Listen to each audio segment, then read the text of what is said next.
colocar as videoaulas, colocar o conteúdo das videoaulas, ou colocar algum conteúdo que não tenha sido produzido por nós dentro da nossa disciplina. Parece que você está roubando um pouco, parece que é meio calhordice, assim, né? Você vai dar aula, mas quem dá aula é outro professor, alguma coisa assim, se você usa videoaula de alguém.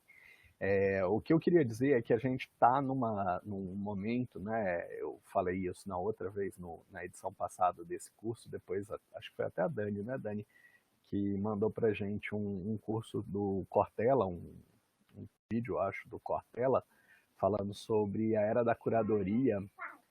E a verdade é essa, a gente está num momento em que a gente precisa ser também um pouco curador do conteúdo que tem à disposição aí para definir o que a gente gostaria que nossos alunos tivessem em contato, tivessem acesso.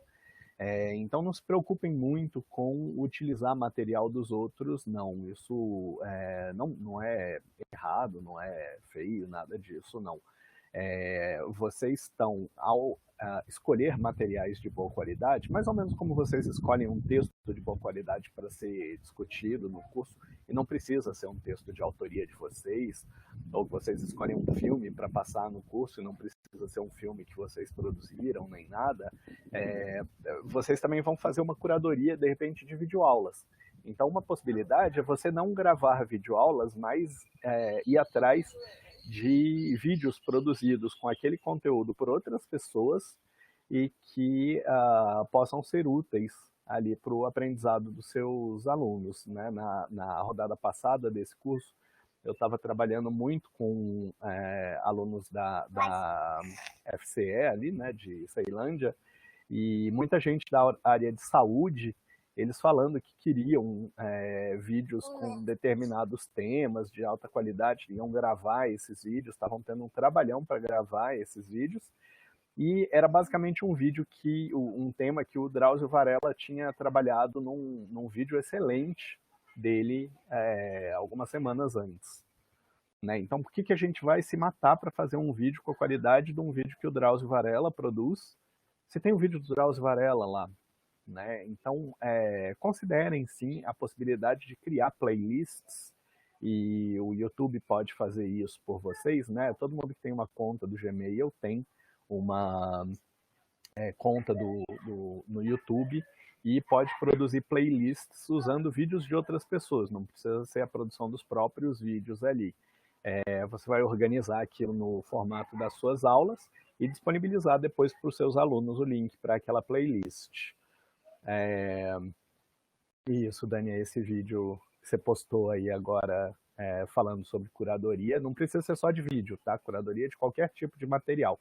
Só estou começando com esse exemplo das playlists no YouTube. Trabalhando com playlists, tem uma versão de aplicativo de celular, principalmente para quem trabalha com cursos, que tem muita gente com baixo acesso à internet de qualidade, que chama YouTube Go, no qual você pode disponibilizar, pedir para os alunos baixarem o YouTube Go. O YouTube Go ele não necessita ele não faz streaming exatamente, ele não precisa de uma conexão imediata com a internet para que os vídeos sejam assistidos. Ele meio que baixa os vídeos, baixa numa qualidade mais baixa do que a do YouTube normal, mas fica meio que no celular daquela pessoa. E quando inclusive ela pode passar de um para o outro, né? Por exemplo, tem alunos da FUP que moram em assentamento, em quilombos, e uma pessoa está recebendo o vídeo e está repassando para as outras por Bluetooth. Isso o YouTube Go permite, né? Se trabalhando com uma playlist desse tipo de... Amor, tira a meia, por favor, tá? Senão vai sujar. Desculpa, pessoal. Você pode guardar essas playlists e compartilhar entre eles, mesmo sem acesso à internet. Fica bem mais leve, os vídeos ficam bem mais leves. Obrigado a Dani tá de contra-regra aí nos fundos, no chat, disponibilizando os links e complementando os assuntos. Então dê uma olhada, se já não tem material de boa qualidade com aquele conteúdo que você gostaria de apresentar, e faça essa curadoria para os seus alunos. Você já faz até quando você decide quais capítulos ou que partes dos capítulos do livro apresentar para os seus alunos. É normal que a gente, como professor, sejamos curadores também. A segunda proposta que eu tenho tá em, por exemplo, visitas a museus. Não sei se é o caso de algum de vocês aí, mas, por exemplo, na rodada passada a gente tinha gente trabalhando com doença de Chagas, e tem um museu virtual sobre o Carlos Chagas, que também fala bastante sobre a doença de Chagas, né? Então, o Era Virtual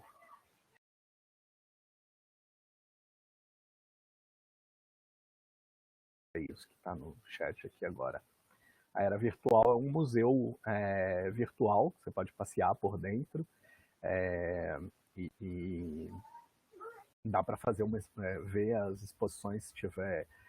Tem uma disciplina de química, tem uma exposição química do dia a dia, alguma coisa assim, tem essa do Carlos Chagas, tem uma sobre ciclo do ouro da história lá em Ouro Preto. Bom, mas claro que nunca vai ter uma exposição perfeita, assim, a chance de ter uma exposição perfeita para a nossa disciplina é muito baixa. Então você pode criar também uma exposição virtual. Olha, o Constmatrix é uma ferramenta que ela foi bolada para artistas, né? Criarem como se fossem exposições virtuais com seus quadros e poderem vender esses quadros. Né? Ele tem uma versão que as vendas e tal revertem em grana para os criadores do Constmatrix, mas ele tem também uma versão que é gratuita, desde que você não venda as obras que estão lá, seja só uma questão meio que de uma exposição virtual mesmo. É bem bonitinho, você tem até a planta do museu para você escolher qual planta você quer, você pode reposicionar os quadros, né? Sempre são quadros na parede e tal. Então tem esse tutorial aí que a Dani Super Eficiente disponibilizou o link para vocês. Você coloca as obras na parede ali, as pessoas andam por dentro do museu usando o cursor do mouse mesmo. Tem inclusive um espacinho do lado para você colocar como se fosse uma explicação sobre o que é aquela exposição e tal. É bem bacaninha, ele dá um impacto legal entre os alunos, se você quiser fazer uma exposição, um museu. Fora que, claro, né, agora tem um monte de museu que disponibilizou visita online depois da pandemia, justamente por causa da impossibilidade do acesso, nem que seja uma live com alguém andando por dentro do museu, se aproximando das obras. Né? Uma outra possibilidade que a gente vai precisar usar bastante esse semestre é a minha biblioteca da BCE. Né? A BCE tem uma seção de e-books que todo mundo tem acesso, e esses livros, então, livro digital, não tem problema de disputa ali por quantos exemplares tem e tal, e você tem acesso total ao livro, dá para fazer anotação, fazer grifo, sem estragar o livro da biblioteca, olha só, salva e fica guardado na sua biblioteca, no seu setor ali, as anotações que você fez outras vezes, tá? Então isso é bastante rico, e pelo menos na minha área, que é a zoologia, tem uma diversidade muito boa de livros, assim, não sei a área de todo mundo aí, mas na área de biologia, vários livros aí da área de saúde que eu já passei olhos, assim, dá para ver que tem uma diversidade bastante grande de material. Então, eventualmente, você pode recomendar que seus alunos, ao invés de absorverem, né, de consumirem aquele conteúdo através de uma aula sua, ou do museu, ou de uma curadoria de vídeos que você produziu, você pode passar para eles esses livros e eles vão ler ali determinados capítulos. Eu faço uma ressalva aí, a gente é muito eficiente em passar a leitura para os alunos, mas frequentemente a gente passa a leitura assim, ó, alunos, leiam o livro tal, capítulo tal, página tal, a tal outra, tá? E o direcionamento que eles têm é mais ou menos esse. isso deixa os alunos, mesmo no presencial, bastante perdidos. Né? Tá, beleza, eu estou lendo aqui essas 20 páginas de livro, mas eu não sei exatamente o que o professor quer que eu preste atenção nelas. Né? Então, se você tem um direcionamento maior, vou dar um exemplo aqui na minha área mesmo. Né? Olha, pessoal, vamos ler o Princípios Integrados de Zoologia, o capítulo sobre Plateumintes, página tal a tal outra, e o que eu gostaria principalmente que vocês vissem é qual a diversidade de plateumintos, de vermes achatados e tal, por que esse grupo é ecologicamente importante, a despeito dele ser importante em termos de saúde pública para a gente, porque muitos deles são vermes parasitas. Quais são os principais grupos aí de espécies que não são parasitas e, principalmente, como são os ciclos de vida das espécies que parasitam os humanos, mais comuns ou mais perigosas para a humanidade hoje em dia. Tá? Você deu ali uma meia dúzia de perguntas e de foco que você gostaria que seu aluno tivesse, ele vai, à medida que lê, saber, opa, essa daqui é uma parte importante para o professor. Tá? Vai direcionar muito melhor a leitura e isso vai tornar o trabalho deles mais eficiente. Um detalhe que eu esqueci de comentar quando eu estava falando das playlists, a gente tem no Moodle uma ferramenta muito bacana que a Dani, inclusive, falou sobre ela anteontem, não é, Dani? O H5P, que permite a você colocar vídeos dentro desse aplicativo, do H5P, e você pode, por exemplo, inserir questões no meio do vídeo. Então, você não gravou o vídeo é de outra pessoa, mas, de repente, a pessoa não falou de um aspecto específico que você gostaria que ela falasse. Você insere ali um slide no meio do H5P do vídeo, ele para o vídeo naquele momento, abre o slide. Tem um outro aspecto dessa questão que é tal, mas que não foi tratado nesse vídeo. Descobre do que se trata isso e posta uma pergunta, uma resposta pequena aqui, um textinho pequeno resumindo as ideias. Pode colocar isso, por exemplo. Ou, eu não lembro agora, eu acho que um texto curto ele aceita também, né, Dani? Mas então, pesquisa sobre esse assunto e marca a alternativa correta entre essas 5 aqui embaixo, essas 4 aqui embaixo. Aí você coloca uma questão de marcar X sobre aquele assunto e direciona uma coisa para o ouvinte que ele deveria ter naquele vídeo, mas por algum motivo não teve, então ele pode pegar em outra fonte, você direciona qual, por exemplo, e bota uma questão para ele responder ali, para você saber que ele aprendeu aquele conteúdo, e aí recomeça o seu vídeo normal depois, o vídeo que você achou depois. Então o H5P enriquece bastante, você mesmo pode botar o texto lá, explicando alguma coisa e não botar questão nenhuma, né? Só complementar com esse aspecto seu, torna esses vídeos interativos bem ricos, aí, uma experiência bem rica para os alunos, se você decidir usar vídeo de outras pessoas, tá? Então, os livros da minha biblioteca, várias pessoas que estão no meu grupo, não sei se tem alguém do meu grupo aqui no momento. Rita, acho que a Rita está comigo, né, Rita? Várias pessoas no meu grupo usaram a ferramenta Sway. Eu usei a ferramenta Sway para fazer minha apresentação no meu grupo, e isso empolgou um monte de gente para usar o Sway também. E o Sway, então, é uma ferramenta de produção de apresentações. Ela é um pouco limitada em alguns sentidos, mas muito rica visualmente, graficamente muito rica em outros, que a gente tem disponível no nosso Office 365. Né, a vantagem em comparação com o PowerPoint é que no final ela disponibiliza um HTML, então a pessoa que vai consumir e a forma de distribuir o seu Sway não precisa estar vinculado a ter o programa PowerPoint e tal. Ela é muito amigável com outras plataformas, por exemplo, com o celular, e a pessoa que for assistir aquele Sway, então clica, abre como se fosse um link, e ela pode rolar ali a apresentação com o dedo mesmo e tal, vendo textos, fotografias, vídeos. Você pode fazer uma pilha de fotografias que se intercalam, vão trocando e tal, inserir vídeos, inserir áudios, coisa do tipo. É bastante rica a ferramenta em termos de multimídia ali para oferecer, e tem disponível para a gente no Office 365. Dá para incluir conteúdo nela também, claro. Né? A outra vantagem dela é que ela tem uma série no nosso Office, ela tem uma série de templates já disponíveis, que basicamente é você baixar, tirar as fotografias, né, trocar as fotografias por outras, repetir sessões se você quiser mais conteúdo, né, um conteúdo mais longo do que o template tem. Alterar o texto, alterar os vídeos, alterar os links ali, as fotografias, e você tem a sua aula ali disponível. Tá? Então você pode apresentar conteúdo dessa forma também, sem necessariamente produzir uma videoaula. Tá?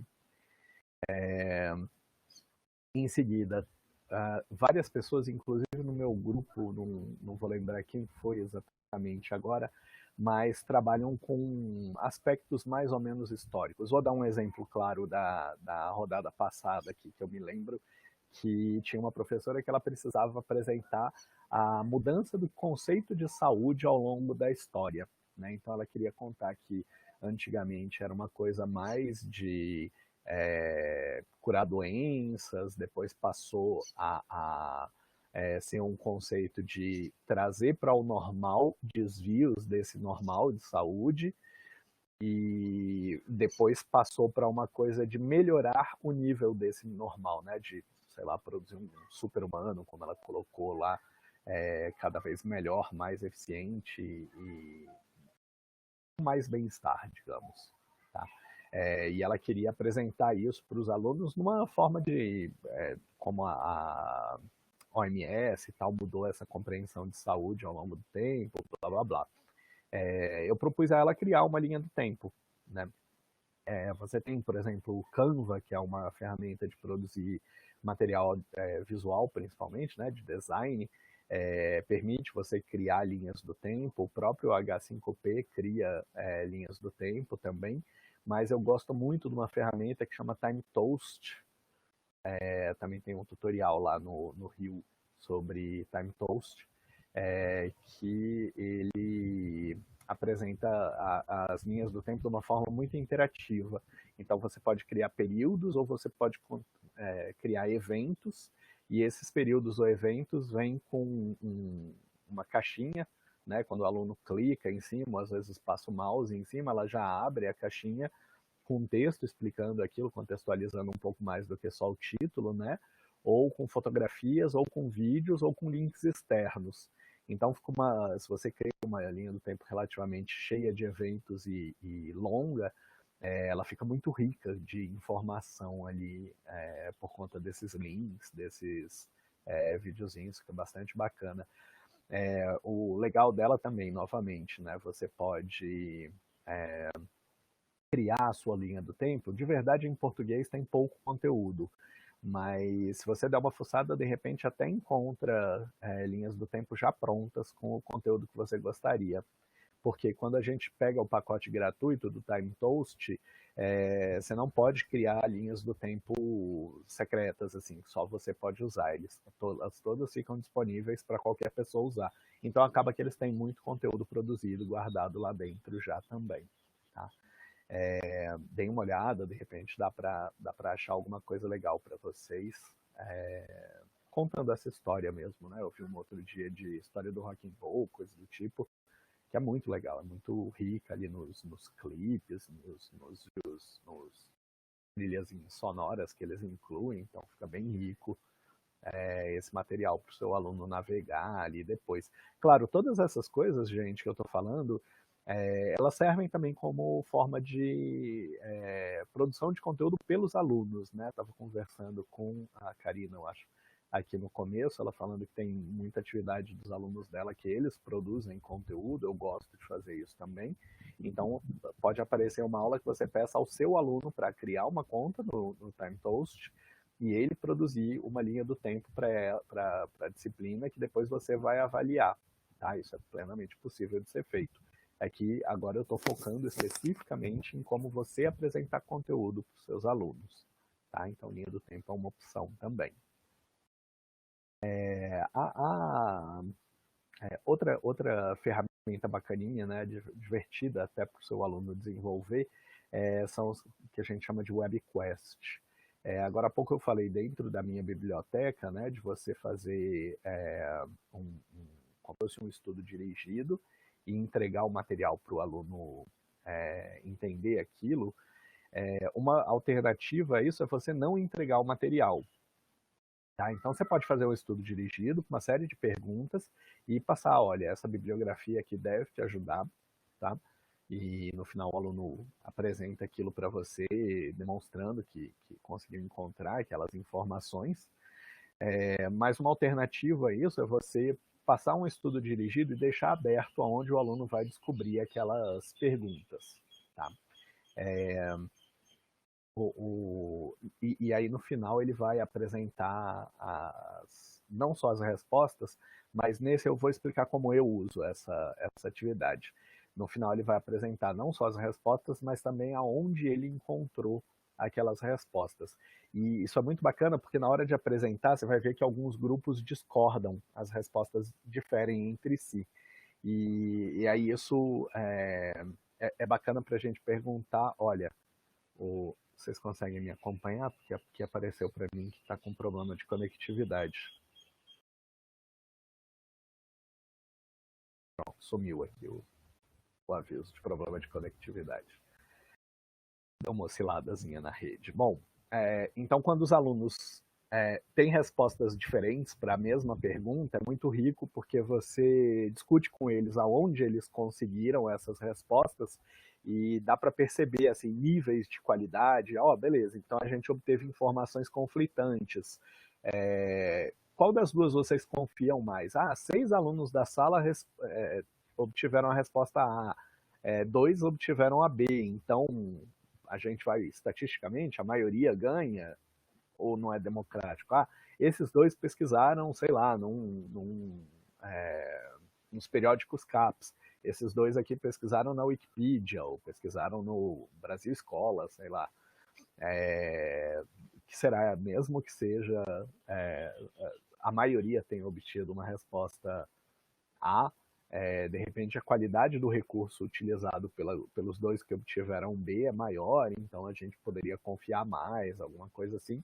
E aí com isso você discute depois com o seu aluno quanto que a gente pode confiar em determinadas fontes na internet. E isso é muito valioso para eles hoje, né? Isso é muito valioso para o dia a dia, para a vida de cada um, porque a internet, produzir conteúdo para a internet se tornou uma coisa tão corriqueira e que a qualidade desse conteúdo nem sempre é tão boa, né? Então, essas webquests permitem, né? Só para dar um exemplo do que eu faço na minha disciplina, a gente contextualiza com aqueles casos de ataque, a zoologia, né? A minha matéria, a gente contextualiza com aqueles casos de ataques de tubarão ali em Recife, e aí os meninos precisam descobrir quais são os tubarões que mais causam acidentes lá em Recife. Aí com isso eles aprendem um pouco sobre biodiversidade de peixes cartilaginosos. Qual o habitat tradicional desses tubarões? Eles descobrem que é o mar aberto, mas que quando o porto ali de Recife foi reformado para receber navios maiores, eles dragaram o fundo. Então esses tubarões que só gostam de águas profundas puderam chegar bem pertinho da praia por causa dessa dragagem que foi feita ali. A gente pergunta como é que esses bichos fazem para encontrar alimento. Eles estudam um pouco de biologia sensorial ali dos tubarões, mas isso acaba revertendo em perceber como é que eles fazem eles acabam chegando perto de onde estão os turistas, porque tem um frigorífico bem do lado do porto, que eles abatem gado, abatem galinha e depois jogam o sangue dentro do mar. E aí fica aquele baita cheiro de carne ali, os tubarões se aproximam para procurar comida, só tem cheiro de comida, né? Não tem comida de verdade. A comida de verdade que tem são os turistas na beira da praia ali, né? Os banhistas.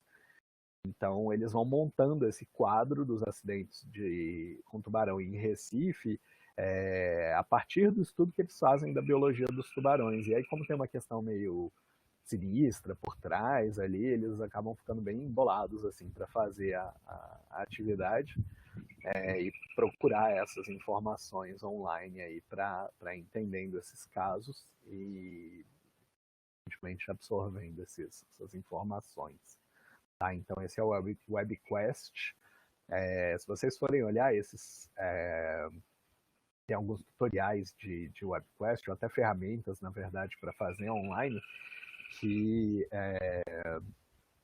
colocam muitos passos e uma coisa muito complicada, assim. Às vezes não precisa de tudo isso, tá? Dá uma olhada, vê o que se adequa direitinho à sua disciplina e usa o WebQuest, porque é bem bacana. Tipo, a Karina estava falando agora há pouco sobre fazer tribunais simulados ou análises de determinados casos aí do direito da área dela. De repente é o caso de vocês acharem uma coisa meio John, como é que ele chama? Aquele autor que escreve muito romance sobre direito.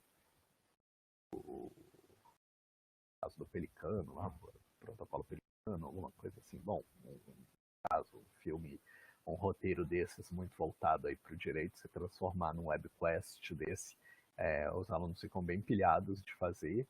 E eu, na saúde, a gente estava brincando, né, fazer uma coisa meio assim, Dr. House, né, e disponibilizar isso para os alunos serem a equipe que vai tentar desvendar aquilo ali no WebQuest, tá? E graficamente a gente também consegue apresentar conteúdo para os alunos, né? Então a gente, em vez de apresentar uma videoaula, a gente pode apresentar para eles, por exemplo, um infográfico, uma série de infográficos com um determinado tema, de forma que ao ler e interpretar aquele infográfico, eles consigam as informações. Né? Novamente, você, pelo Pinterest, por exemplo, você acha uma riqueza de infográficos, nem sempre em português, mas absurdamente grande e muitas vezes cobre até as coisas que você gostaria de apresentar na sua disciplina, mas você mesmo pode produzir esses infográficos se você preferir. O Canva oferece uma ferramenta de produção de infográfico que já é bem interessante. Para infográficos mais gerais, assim, o Canva tem muito ícone, tem muita imagem. Ele agora está um pouquinho mais chato, né, exigindo a maioria dos recursos nele é cobrado, né, na versão Pro do Canva, que pagar ali uma mensalidadezinha. Mas você tem, por exemplo, na área de saúde, você tem o Mind the Graph, que é bem bacana e cria infográficos legais também. Você tem, por exemplo, o...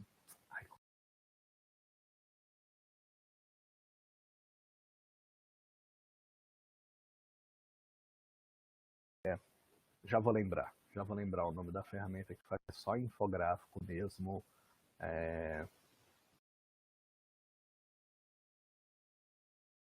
Completamente aqui. Bom, já lembro ela. Então você pode produzir os infográficos e disponibilizar para os alunos lerem, acompanharem por ali. Hoje tem algumas ferramentas para fazer infográficos interativos também. Então fica muito rico, muito bonito esses infográficos. A minha preferida é o ThingLink. Esse ThingLink tem, lembrei, PictoChart. PictoChart faz infográficos estáticos, tá? Ele só é a imagem ali com texto, claro, né? A imagem, mas você não pode botar link, não pode botar vídeo, nada do tipo. Já o ThingLink não, você carrega uma imagem de fundo, pode ser uma fotografia, pode ser um infográfico também, e em cima dessa imagem você vai colocando pontinhos com links. Então a hora que o aluno clica ali em cima, abre uma outra janela com um vídeo, por exemplo, abre uma outra janela com um link, com mais texto ou com um clipezinho de áudio, tá? Você pode produzir conteúdo assim. Algumas pessoas propuseram até no meu grupo, não sei se a Rita foi uma delas, mas produção de podcast. É muito legal, o pessoal tem consumido muito podcast hoje. O próprio Moodle já tem a ferramenta de podcast hoje em dia, e essa mídia Eu não cogito muito usar em zoologia, porque zoologia é uma disciplina, as matérias ligadas à biologia, o Gabriel deve concordar comigo, elas são muito visuais, né? Tem muita imagem, você vai explicar aquilo de uma forma não visual, você vai ficar para sempre descrevendo o negócio que você poderia mostrar, né? A história das 1000 palavras e tal. Então a biologia exige muito isso. Então o podcast não é a melhor opção para minha disciplina, por exemplo, mas para vários de vocês vai ser sim. E aí você trazer um pouco de storytelling, trazer um pouco de drama, de personagens, de conflito e tal, para dentro da sua disciplina, né? Acho que direito, por exemplo, é uma área que super cabe isso. É bem bacana de usar a ferramenta de podcast novamente. Não precisa nem ser você a produzir, você pode pedir ao contrário, para os alunos produzirem um podcast sobre determinado assunto, mas aqui a gente está falando sobre substitutos para aula expositiva, né? Em vez de um vídeo, pode ser um podcast. Tá? Eu uso bastante o Anchor para produção de podcast. É uma ferramenta legal para a produção de podcast. Ele ajuda a gravar, depois ele ajuda a inserir vinheta, coisa do tipo, ele ajuda a editar e depois ele ajuda ainda a publicar ele até no Spotify, se for o caso, se você quiser fazer uma coisa pública para os seus alunos ali. É muito bom mesmo esse Anchor. Né? Então, só trazendo um caso, por exemplo, da rodada passada desse curso, tinha uma professora querendo falar sobre a relação entre público e enfermeiros lá na faculdade de Ceilândia. E ela queria dizer que o que o paciente entendia como um bom atendimento ali do público de saúde, que era ser ouvido, darem atenção a eles e tal, não era a mesma coisa que o enfermeiro e o técnico de enfermagem entendiam, que era resolver a doença da pessoa, né? Então, às vezes, a pessoa até estava com aquela dor, sabia que se tomasse um remédio ia dar uma aliviada, mas não ia passar, mas que ela ia se sentir muito melhor se alguém ouvisse as queixas dela. E aí ela colocou uma pessoa que era responsável pelos técnicos de enfermagem para debater com uma pessoa que tinha se sentido muito mal atendida num determinado hospital. E o episódio de podcast foi isso, né? Foi a pessoa narrando a experiência que ela teve ruim e a outra falando, olha, mas a gente tem não sei quantas pessoas a mais para atender, a gente sabe que te ouvir não vai fazer melhorar, e a outra falando, não, ao contrário, me ouvir vai me ajudar muito a melhorar, né? Então, esse conflitozinho ali tornou o episódio de podcast muito mais rico do que ela esperava, tá? Então, novamente, essas partes visuais, né, tipo o Teng Link, o Genie ali, que a Dani acabou de falar e que a gente vai ter, em princípio, amanhã à noite, amanhã não, segunda-feira à noite, uma outra live dessa apresentando, são alternativas bem bacanas também para apresentar conteúdos de forma bem visual e mais interativa, no caso do Teng Link, pelo menos. O Genie ali eu não conheço tão bem. Você tem mapa conceitual. O mapa conceitual, na verdade, o problema dele, para mim, é que ele é mais restrito na quantidade de informação que você coloca, né? Mesmo um Go Conquer, né, que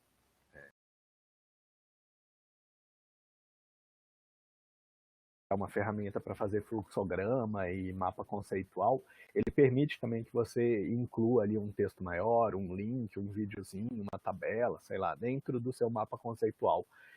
Que eu acho um pouquinho mais difícil de navegar do que outras ferramentas, mas se você gosta dessa ferramenta, é ótimo também, o mapa conceitual pode funcionar para os seus alunos. Tá? Mas então era só assim, a minha ideia aqui era abrir um leque para vocês de possibilidades de eu não tô afim de gravar videoaula essa semana, eu não tô afim de ficar perdendo um tempão, gastando um tempão investindo em editar essa videoaula, eu queria apresentar esse conteúdo, mas não sei bem como. Então aí várias opções para vocês pensarem se podem se adequar, talvez até para sair um pouco da rotina de videoaula toda semana e tal, desde que encaixe no objetivo de vocês e encaixe nas habilidades de vocês, gente. Outra coisa, assim, é até um pouco maldade, né, abrir esse leque tão grande. Você fala, meu Deus, olha a quantidade de ferramenta que eu vou ter que aprender aqui agora a usar. Não, não é isso. O que eu estou dizendo é, eventualmente você vai ver que a tua disciplina tem muito cara de trabalhar WebQuest. Invista naquela ferramenta. Ah, tem muita cara de trabalhar com infográfico. Invista nessa outra ferramenta. Não tente assim abraçar todas essas ferramentas nessas próximas semanas que a gente vai ter que começar as aulas já, que não vai dar certo. Pensa qual vai funcionar melhor para vocês e não se sintam pressionados por isso também, tá? A gente ainda tem alguns minutos, eu queria, antes do Gabriel entrar, eu queria ouvir vocês um pouco. Então, se todo mundo puder, alternadamente, aí, abrindo os microfones, contar um pouco da disciplina que vai oferecer e como que está pensando em apresentar conteúdo, ou se algum desses mecanismos que eu sugeri aí podem ser úteis para vocês, podem ir se pronunciando aí, que eu vou adorar ouvir vocês e, de repente, dar uns palpites.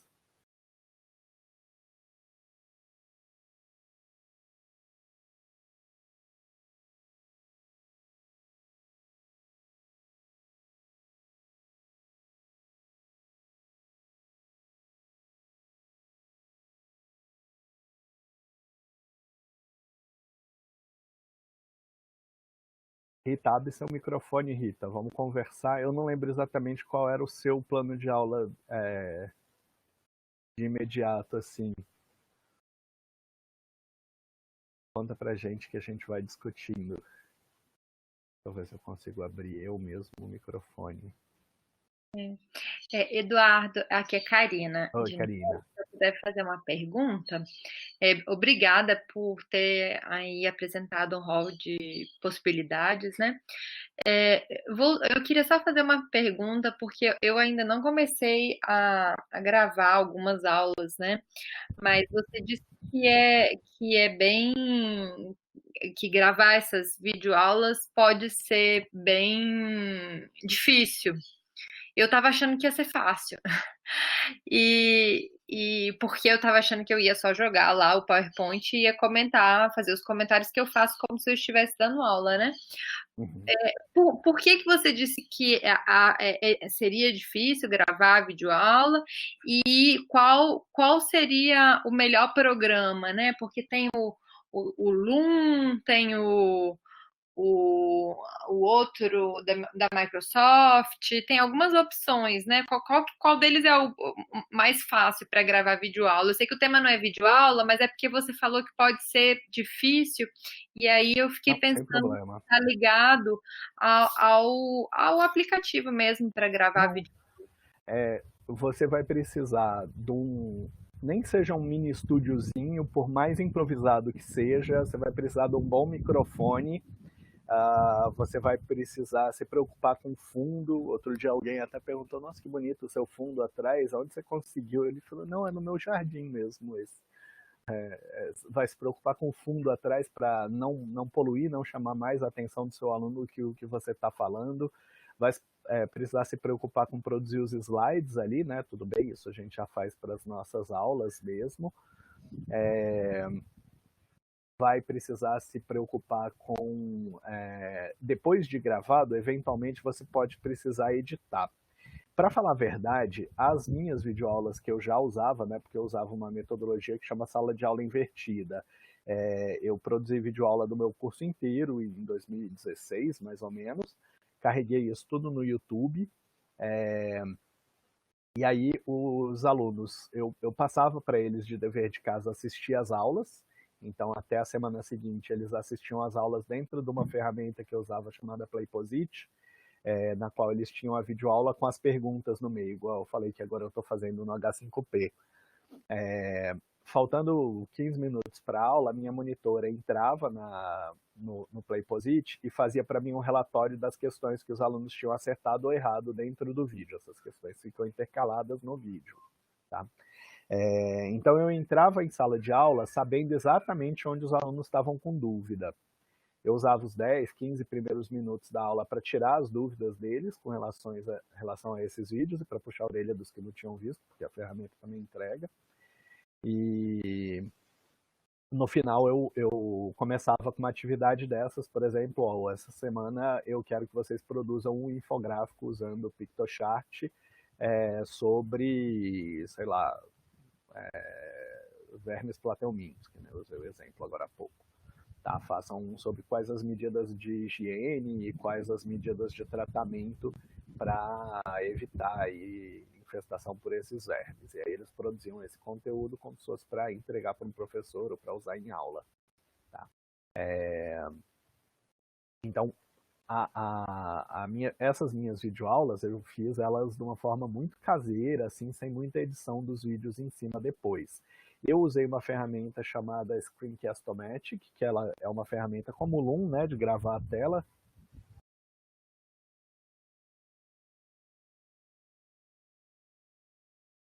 Também botei um tutorialzinho no Rio sobre ela.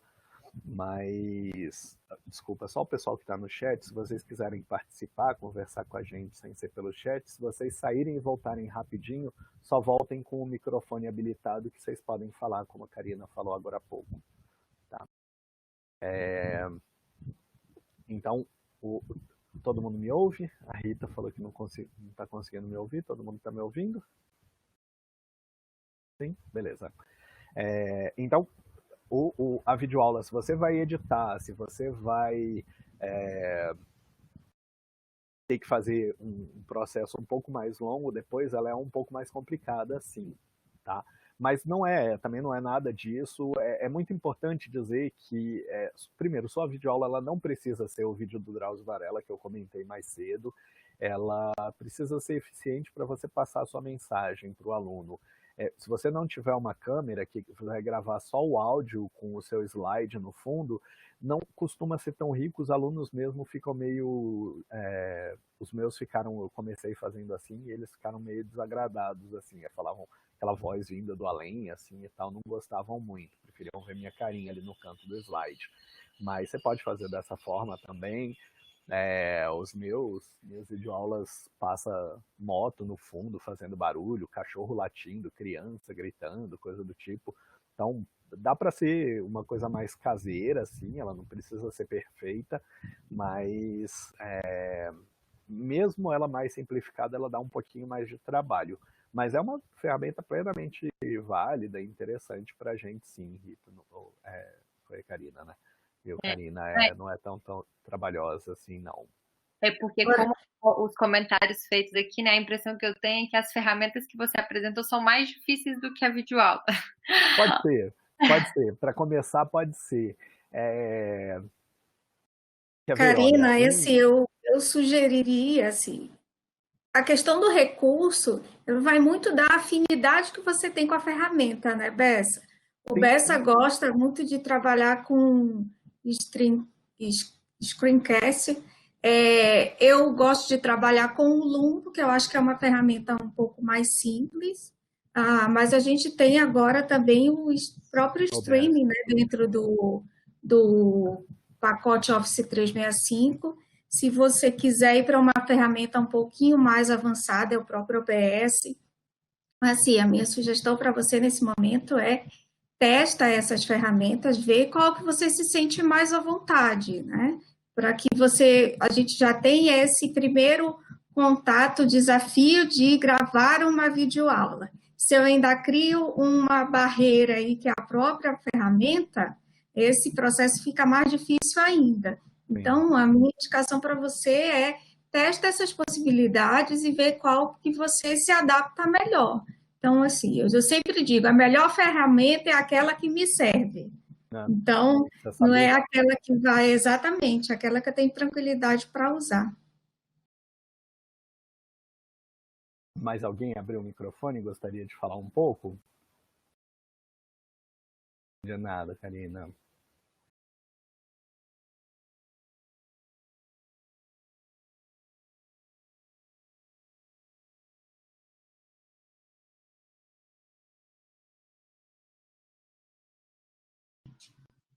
Alô? Oi. Oi, tudo bem? Eu achei muito bom dia a todos primeiro. Obrigado pela apresentação, enfim, pela apresentação desse menu, né, dessa riqueza de opções. Enquanto você estava falando, Eduardo, eu fiquei pensando muito em possibilidades que eu posso explorar, particularmente em uma disciplina. Bom, eu sou professor do Instituto de Relações Internacionais, eu sou cientista político. Neste semestre, eu estou com uma disciplina que se chama Relações Internacionais da América Latina. É uma disciplina optativa, então, uma das dimensões dessa matéria que eu quero explorar é propiciar um contato dos alunos com a realidade latino-americana, enfim, em vários países, processos, mas também com um olhar histórico e também do ponto de vista das discussões sobre como que essas relações internacionais vêm se desenvolvendo em 200 anos, mais ou menos, né, de trajetória de estados independentes. E algumas ferramentas aqui eu achei bastante interessante para explorar algumas dessas questões. Por exemplo, essa ideia de curadoria que você mencionou aqui, eu já tinha até mencionado com os monitores da disciplina, a ideia digamos, de forma paralela às atividades obrigatórias do curso, de fazer mesmo uma curadoria exatamente de conteúdos, para que os alunos pudessem ter acesso, sei lá, a um conjunto diverso de materiais, seja pequenos filmes, exposições, artigos que estiverem sendo publicados, e que nós selecionássemos de forma muito explícita para propiciar e incentivar a discussão. Então, aí você, com essas ferramentas aí, que, por exemplo, essa visita a museus me pareceu muito interessante como possibilidade. Nunca utilizei nada disso, né? Então, por isso estou dizendo aqui, acho que para mim abriu aqui um horizonte, né? Eu não sei como vai funcionar esse com os metrics aí que você falou, me parece que há uma possibilidade de montar uma exposição, etc., com conteúdos. Então, não sei, eu vou querer lá explorar um pouco. Essa questão lá também da linha de tempo, você, se não me engano, você falou que dá para, ou o professor monta, ou os alunos montam também. Isso. Então, eu já imaginei como posso pedir para os alunos, enfim, nessa parte histórica, mas o curso deles fazerem ali uma atividade com a montagem de uma linha de tempo próprio, etc. Né? O Pictochart, eu lembro que ele tem um monte de mapa dentro, numa seção de ícone especial sobre mapas, que dá para fazer uns infográficos assim, de geopolítica muito legais. E um infográfico do ThingLink, ele está nos exemplos ali de bons usos do ThingLink, sobre como que estão funcionando os portos agora, os diferentes principais portos do mundo que recebem navios internacionais por conta da Covid, quais as exigências, e ficou lindo o infográfico de portos dele. Que legal. Um pouco nessa sua área. Esse que você mencionou que dá para montar infográficos com temas de geopolítica e tal, qual que é mesmo? O Pictochart, vou botar aqui no link. O Pictochart, eu tô vendo aqui. Isso aí vai ser muito interessante. Enfim, eu vou explorar isso depois com detalhe, mas acho que para mim já abriu bastantes possibilidades aqui para esses objetivos que eu estou procurando. Muito obrigado. Imagina. Ô, Bessa, Fidel, deixa eu te dar uma dica. Na verdade, eu vou abusadamente, que eu já estou em cima do horário do Gabriel, né? E abusada 2 vezes, por tomar o horário do Gabriel e por divulgar um conteúdo que eu confesso para vocês que eu nem sei se eu já posso divulgar, mas assim, vamos ficar. É um curso que provavelmente você deve conhecer, que é uma especialização que vai começar agora, que é sobre migrações internacionais. Professor Leonardo e professor Inês estão coordenando, e nós estamos trabalhando lá no SEAD com esse curso. E nós criamos exatamente uma área que é muito dessa curadoria de materiais, que a gente está chamando aí de conexões migratórias. Gabriel, você pode fechar esse microfone, por favor? Não, perdão, Dani. Gabriel, eu já vou me calar, tá bom? Eu já te devolvo. Não, Dani, não pode ficar à vontade. Perdão, porque problema. Não, tudo bem. Aí eu só queria mostrar, na verdade, assim, para vocês terem uma dimensão de como que essa curadoria, esse material ainda não está finalizado, mas eu penso que quando o Fidel falou sobre isso, eu me lembrei desse material que a gente acabou de construir. Então, é um conteúdo sobre migrações e migratórias, e aqui, por exemplo, eu tenho isso aqui tudo dentro do Aprender, né? Abri, então, uma página aqui vocês podem criar no H5P uma imagem com hotspot. Então, eu tenho aqui, por exemplo, o mapa mundi, e aí eu posso clicar em cada um desses países e verificar, por exemplo, no Brasil, quais são as leis, as normas e decretos sobre imigração. E aí eu coloco o link da lei de imigração. Qual é uma página estatística sobre migrações do Brasil. Então, eu aponto lá para o IBGE. Quais são artigos que eu posso indicar para os alunos? Então, é esse aspecto de curadoria em que a gente pode trabalhar muito. Aqui é só um mapa mundi que foi produzido com alguns hotspots que a gente pode produzir dentro do próprio H5P, dentro do Moodle. Então, eu lembrei dessa ferramenta e quis falar que eu acho que pode ajudar você também quando você fala sobre a América Latina. Obrigado, Dani. Então, ó, só para fechar aqui, gente, obrigado pela presença. Vou passar a palavra para o Gabriel agora, mas antes só queria relembrar aquilo. As videoaulas síncronas e assíncronas, elas têm cada uma suas peculiaridades e valor, né? Elas podem ser a melhor opção ali para vocês, e a melhor opção que vai definir o seu traquejo, a qualidade do aprendizado dos seus alunos e a facilidade de usar as ferramentas. Mas se você decidir que não que pode ter uma ferramenta mais interessante, fiquem super à vontade para conhecer essas outras opções aí que eu dei para vocês ao longo dessa apresentação e usar o que melhor aprouver vocês, sem, por favor, ficar muito sobrecarregados, assoberbados aí, com meu Deus, quanta coisa eu vou ter que aprender a usar agora. Não, vocês não vão precisar aprender a usar tudo isso. Usem o que fizer bem para vocês e o que vocês conseguirem dominar aí com o tempo.